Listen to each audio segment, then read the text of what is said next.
Ayan, tanghali na mga kaibigan. Tayo po ay nagluto ng laing.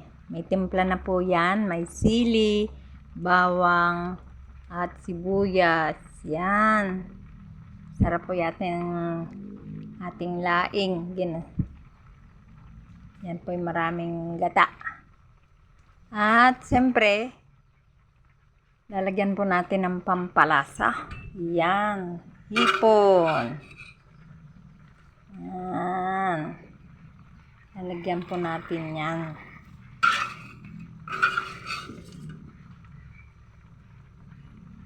Yan, diba? Ang sarap niya, mga kaibigan.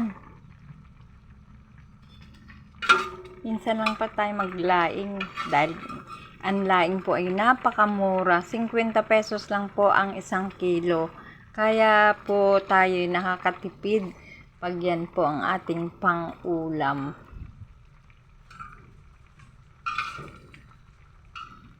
Yan mga kaibigan.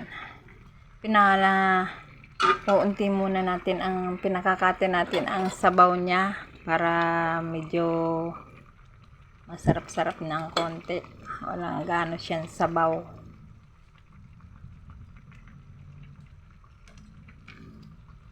Dami na po oh.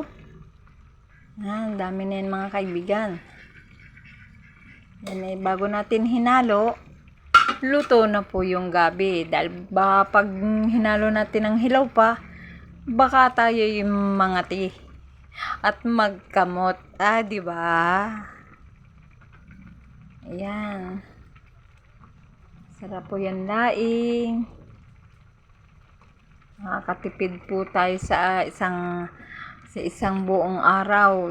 Pang-ulam na namin yan mamayang gabi. Madami yan. Yan. Marami pong salamat. Thank you for watching. Salamat po sa inyong panonood sa aking mga video. Paki-like naman po at paki-follow naman po ako. Maraming pong salamat. Thank you. Ayan po. Bye-bye. Maraming pong salamat.